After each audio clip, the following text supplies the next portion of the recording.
The red dust of Mars swirled against the reinforced windows of Mining Station Alpha 7.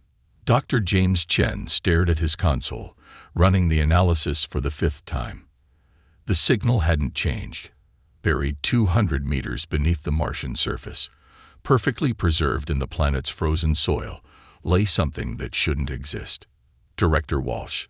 James's voice cracked slightly as he activated the comlink. You need to see this. Within minutes, the station's command center filled with senior staff.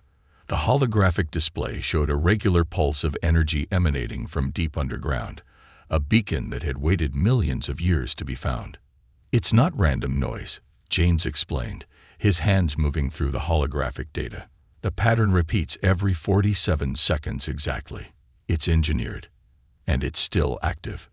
Director Walsh, a veteran of Mars operations with steel-gray hair and eyes that had seen every crisis the red planet could throw at her, studied the readouts. How did we miss this during initial surveys? We didn't, James replied. It just started broadcasting 6 hours ago. Something activated it. The implications hung heavy in the recycled air of the command center. Humanity had spent decades searching for signs of extraterrestrial intelligence. Now, on a routine mining operation, they'd found one. And it had woken up. The next 72 hours became a blur of activity. Earth's major space agencies scrambled to redirect satellites and telescopes. Teams of linguists and mathematicians worked around the clock to decode the signal's meaning. The United Earth Council convened an emergency session. Then they appeared. The first ships materialized just beyond Mars' orbit. Massive vessels that dwarfed humanity's largest space stations, their surfaces rippling with what looked like liquid metal.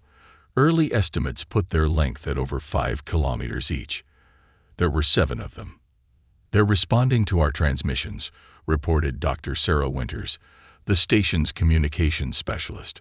Her dark fingers danced across the haptic interface as she worked to establish a connection. The language structure is incredible. They're not just communicating, they're sharing their entire linguistic database with us. Within hours, the translation matrices had enough data to facilitate basic communication. The visitors called themselves the Varkesh. They spoke of peace, of cultural exchange, of sharing technology that would advance human civilization by centuries. It was everything humanity had hoped first contact would be. Until James noticed the anomaly. The signal from underground, he said, pointing to his latest readings. It's change. It's not just broadcasting now. It's warning us. The ancient beacon, left by some long-vanished civilization, carried a message in its coded pulses, a message that took too long to decode. The Varkesh ships moved into attack position simultaneously, their liquid metal hulls transformed, sprouting weapons arrays that made Earth's most advanced military hardware look like children's toys. This is High Commander Zinra of the Varkesh expansion fleet. The transmission cut through all communications channels. Your world harbors technology belonging to the predecessors. Surrender it, and your deaths will be quick. Director Walsh's response was immediate. All personnel to emergency stations. Initiate Protocol Omega. Get everyone underground. As the first energy beams lanced from the alien ships toward Mars' surface, humanity learned its first harsh lesson about galactic politics. First contact protocols meant nothing to species that had been waging interstellar wars for millennia. The Varkesh didn't want peace. They wanted what was buried beneath the red sands of Mars, and they would obliterate anyone who stood in their way. But they had made a critical mistake. They assumed that a species that had barely reached its nearest planetary neighbor would be easy to conquer. They didn't understand that humanity's greatest advances had come not from periods of peace, but from moments of desperate survival. As Mining Station Alpha 7's reinforced bunkers sealed shut and emergency protocols activated across Mars colonies, Director Walsh gathered her senior staff. They think we're primitive, she said, her voice steady despite the distant rumble of explosions. Let's show them why that's their first mistake. James looked at his console one last time before the station's main power shut down. The ancient beacon's warning still pulsed, but now he understood its true purpose. It wasn't just a warning, it was a gift. Hidden in its complex patterns were the keys to technologies that humanity would need to survive what was coming. The real question was whether they could decode it fast enough. The first wave of Varkesh ground forces would make planetfall in less than 6 hours. Humanity's first interstellar war was about to begin, and their only advantages were a mysterious alien artifact, a handful of mining colonies, and the most powerful force in the known universe: human ingenuity under pressure. The dust storms of Mars grew stronger, as if the planet itself was preparing for battle. Beneath the surface, in reinforced bunkers and emergency shelters, humanity prepared to prove that sometimes the most dangerous species are the ones you underestimate. Dr. Maya Patel had always believed that the most elegant solutions came from the simplest principles. As she studied the holographic representation of the Varkesh shield technology, projected from salvage debris of their first ground assault, she saw something that everyone else had missed.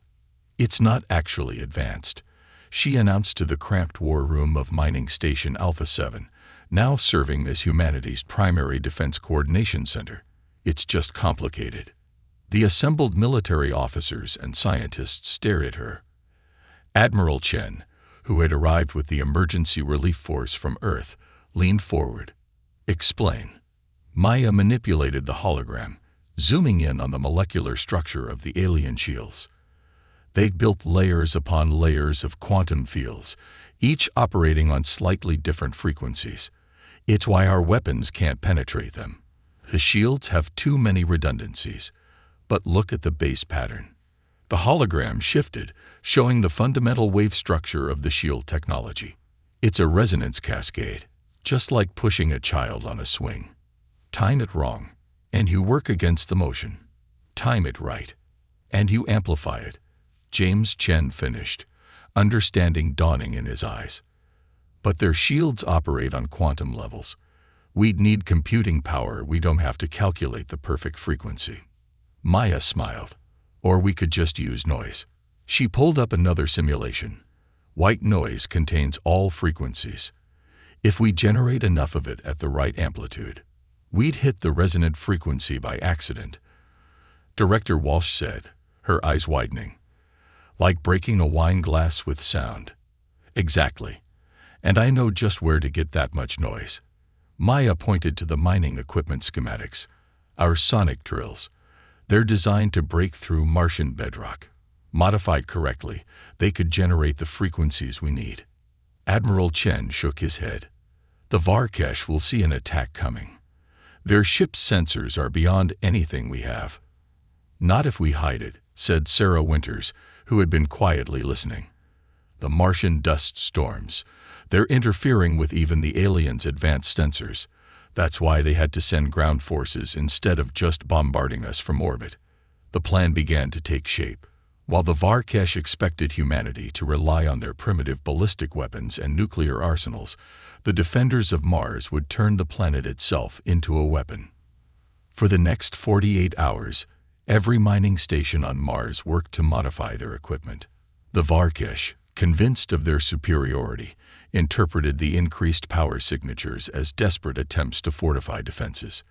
They didn't realize that each mining station was becoming part of a planet-wide resonance weapon. But Maya knew they needed more than just a way through the shields. In her private lab, converted from a storage room, she worked on another project.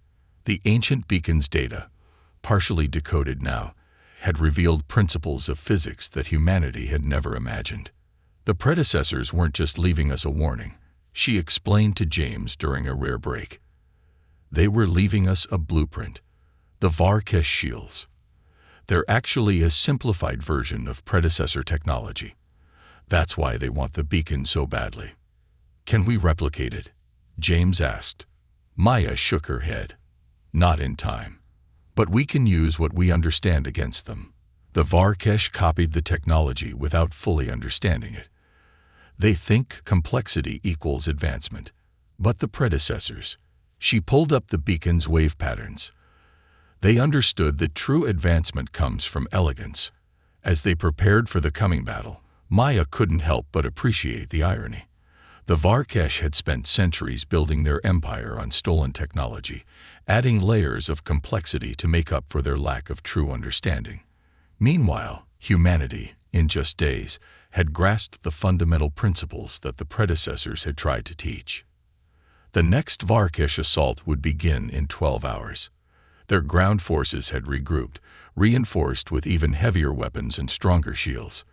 They expected to find weakened human defenses, a primitive species cowering in their bunkers. Instead, they would face an entire planet turned into a weapon, guided by the principles of long-lost masters of science, wielded by a species that understood something the Varkesh have forgotten.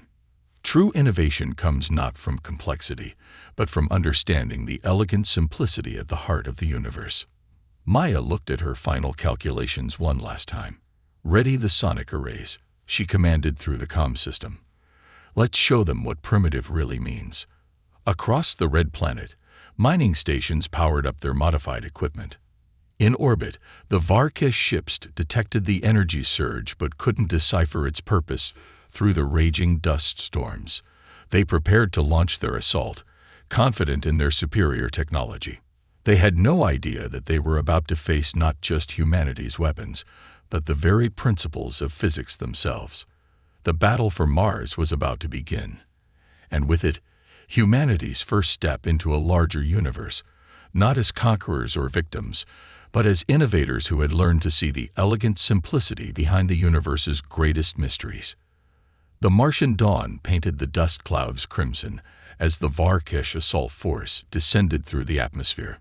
Their dropships moved in perfect formation, shield harmonics synchronized, weapons primed. High Commander Zinra watched from orbit with satisfaction. These humans had shown surprising resilience during the first attack, but their primitive technology stood no chance against a proper military operation. "All units, commence final approach," Zinra commanded. "Remember, we need the beacon intact." In Mining Station Alpha 7's converted command center, Maya watched the enemy formations on the tactical display. Hundreds of dropships, each carrying dozens of Varkesh troops. Their shield signatures pulsed in complex patterns, layers upon layers of quantum fields that had taken their species centuries to perfect. "They're following exactly the attack pattern we predicted," Sarah noted, monitoring the communications channels. "Arrogance makes them predictable." Director Walsh nodded to Maya. "Doctor, I believe it's time to show them what Mars' mining industry can do." Maya's fingers flew across her console, initiating the sequence they'd spent days preparing. Across the planet's surface, modified sonic drilling arrays powered up. Each one individually was designed to cut through solid rock. Together, networked and synchronized, they created something else entirely. "All stations, report ready," Maya commanded. The acknowledgments came in one by one. Every mining operation on Mars, whether stationed near the Varkesh landing zones or not, was now part of the largest resonance weapon ever created. "Remember," Maya broadcast to all stations, "this isn't about power. It's about harmony. Let the wave build naturally. Don't force it." The first sonic pulses were barely noticeable. Low-frequency vibrations that rippled through the Martian soil, bouncing off rock layers, reflecting, combining. The Varkesh sensors registered the disturbance, but classified it as seismic activity from mining operations. Then the harmonics began to build. In the lead dropship, a Varkesh warrior noticed his shield display flickering. A minor anomaly, nothing their systems couldn't handle. Except it didn't stop. The flicker became a pulse. The pulse became a vibration. "Energy fluctuations in the shield grid," reported the ship's engineer. "Compensating." They tried to adjust their shield frequencies, adding more layers of quantum fields to block whatever was causing the interference. But that only made it worse. Each new layer, each additional complexity, gave the sonic resonance more frequencies to work with, more harmonics to exploit. Maya watched the readings climb. "The principle is so simple," she explained to those in the command center. "Every system has a natural frequency. Hit that frequency with enough energy, and the system tears itself apart. The more complex the system, the more frequencies it has to exploit, James finished. And they just keep adding more complexity to try to stop it. The first drop-shipped shields collapsed catastrophically. The sonic weapon wasn't just disrupting their defensive fields, it was turning them into weapons against their own ships. The quantum harmonics, thrown into chaos, released their stored energy in massive bursts. Impossible. Zinra's voice boomed across all channels as ship after ship began to fail. They're using sound, simple vibrations, against our quantum shields. Sometimes, Maya responded on the same channel. The simplest solution is the most elegant. The Varkish troops that made it to the ground found their personal shields just as vulnerable. The sonic network, now operating at full capacity, created a web of resonant frequencies that turned the very air of Mars into a weapon. Their advanced armor, layered with the same quantum field technology as their ships, began to tear itself apart. But Maya wasn't done. As the Varkesh forces fell into chaos, she initiated the second phase of the plan. The decoded portions of the predecessor beacon had revealed more than just the principles behind the alien shield technology. It had shown how to turn those principles back against them.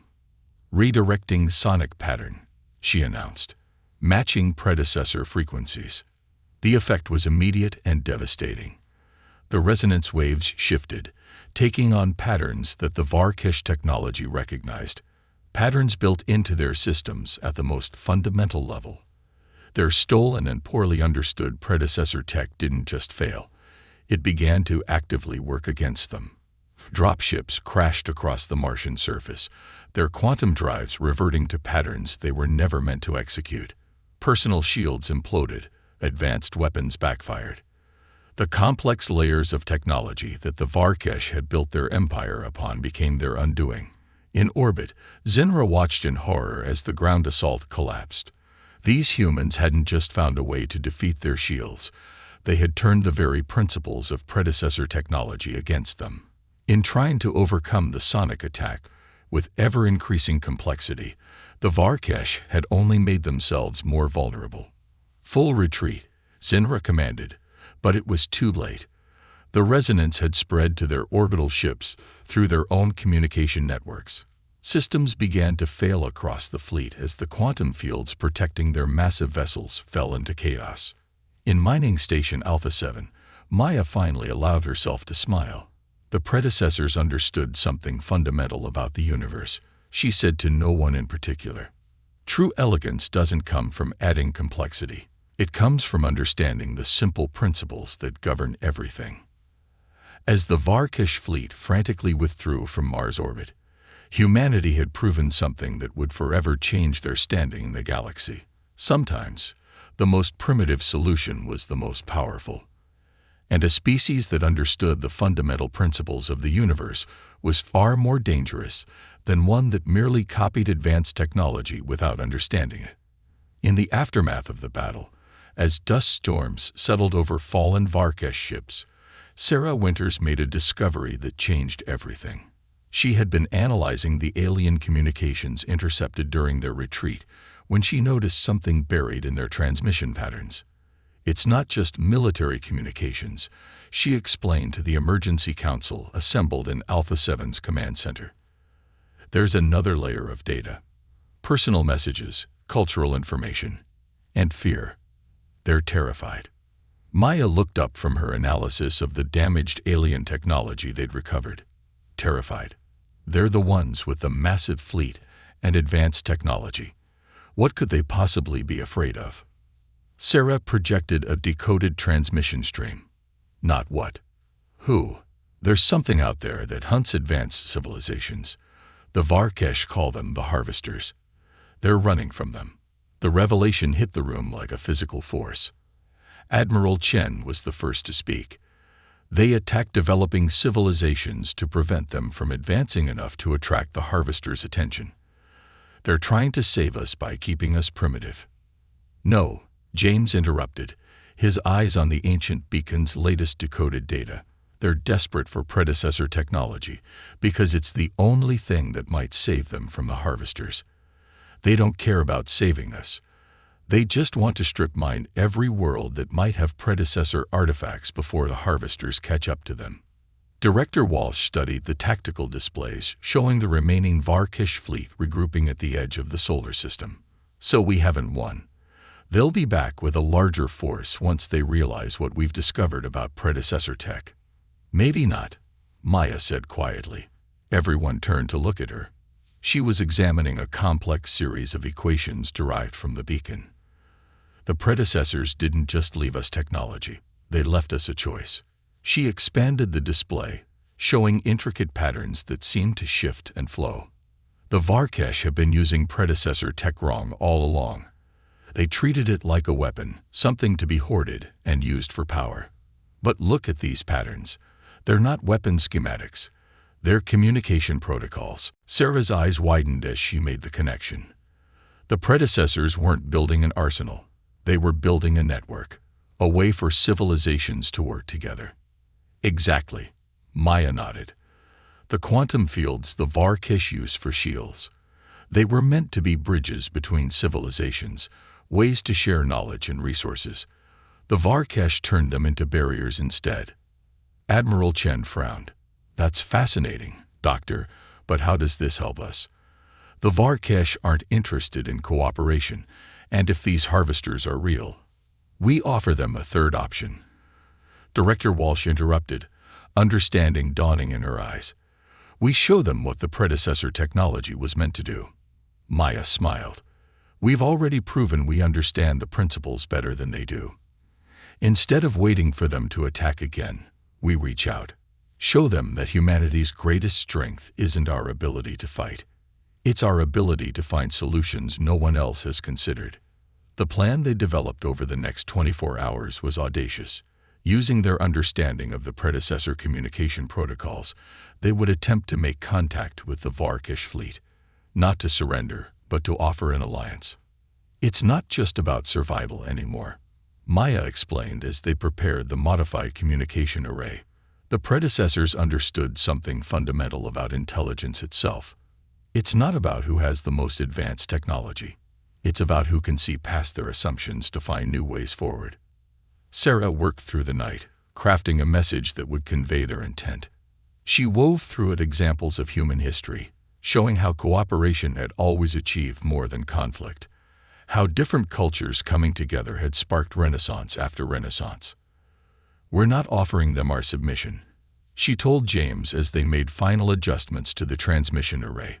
We're offering them something they've never had, real partners who understand the technology they've been misusing all this time. As the message prepared to launch, Maya made one final modification. She incorporated the harmonic patterns they used to defeat the Varkesh shields, but transformed them. Instead of creating destructive resonance, they would demonstrate how the same principles could be used to enhance and strengthen.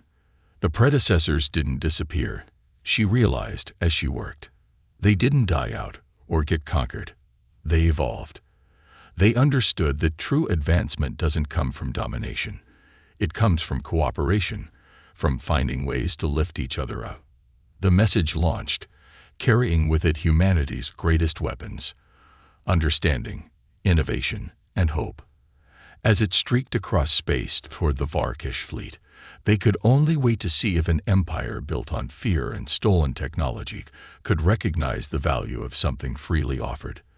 A chance to stop running and start building something new. For 3 days, silence filled the void between Mars and the Varkish fleet. On Earth, military forces remained on high alert. On Mars, Maya and her team continued to decode more of the predecessor beacon, uncovering layers of meaning that confirmed their theories. The response, when it came, wasn't what anyone expected. A single Varkish ship descended through Mars' atmosphere, its quantum shields configured in a pattern they'd never seen before. Not defensive, but open, resonating in harmony with the frequencies humanity had discovered. High Commander Zinra stood before the hastily assembled Human Leadership Council, his iridescent scales shifting in patterns that Sarah recognized as indicating deep emotional turmoil. In 10,000 years of expansion, Zinra began, no species has ever done what you did.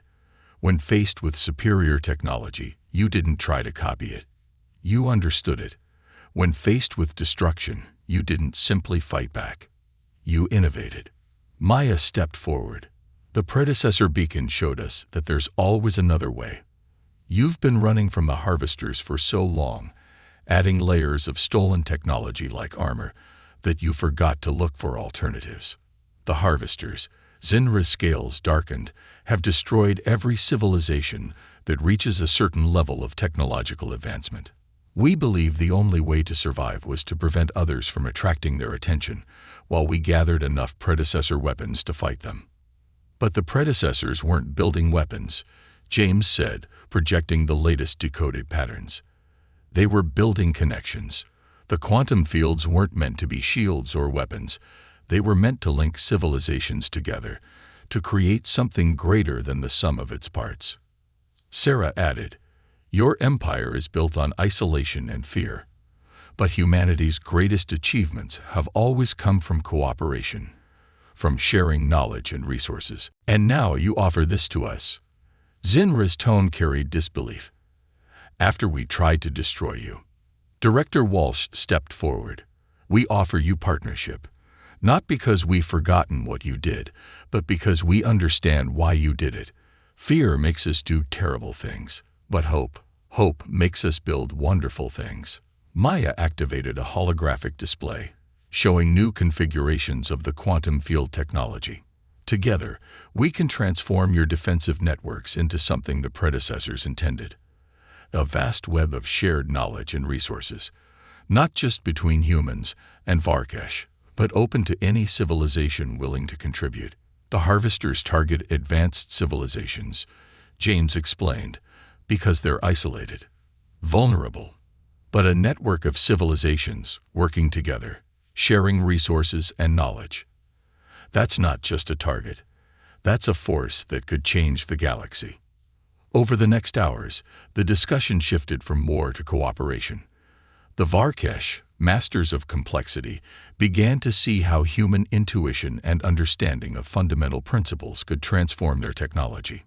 Humanity, still learning about the wider galaxy, gained access to centuries of accumulated knowledge. But the real breakthrough came when Maya demonstrated how the principles they'd used to defeat the Varkesh shields could be reversed. The same harmonics that had torn apart their quantum fields could strengthen them, creating networks of unprecedented power and stability. The predecessors didn't ascend or go extinct. Maya explained as she showed the combined human Varkesh team her findings. They transformed. They understood that true civilization isn't about technology or power. It's about connection. About taking simple, elegant principles and using them to lift everyone up together. Within weeks, the first joint human Varkesh research facilities were established on Mars. The ancient beacon, rather than being fought over, became the cornerstone of a new kind of alliance. Other civilizations, hearing of this unprecedented cooperation, began to reach out. The harvesters remained a threat, but no longer an insurmountable one. Each civilization that joined the growing network brought new perspectives, new ways of understanding the predecessor principles. What had been weapons became tools for cooperation. What had been barriers became bridges. In the end, humanity's greatest contribution to galactic civilization wasn't technological advancement or military might. It was the ability to see past surface complexity to the simple, elegant principles underneath. To understand that the strongest shields aren't the ones that keep others out, but the ones that allow us to stand together. As Maya watched the first joint fleet of human and Varkesh ships launch from Mars, each one powered by properly understood and applied predecessor technology, she thought about how far they'd come. From a mining colony, discovering an ancient signal to the architects of a new way of existing in the galaxy. "The universe is full of incredible technology," she said to Sarah as they watched the ships rise into the red Martian sky. "But the most powerful force will always be understanding, not just of physics or engineering, but of each other." The ships disappeared into the distance, carrying with them the seeds of a new kind of civilization. One built not on fear and isolation, but on cooperation and shared understanding. One that would face the challenges ahead not as separate species fighting for survival, but as a united force building a future worthy of the predecessor's legacy. The last line of defense, it turned out, wasn't a weapon or a shield or even a clever strategy. It was the simple, profound understanding that the best way to survive isn't to stand alone. It's to stand together.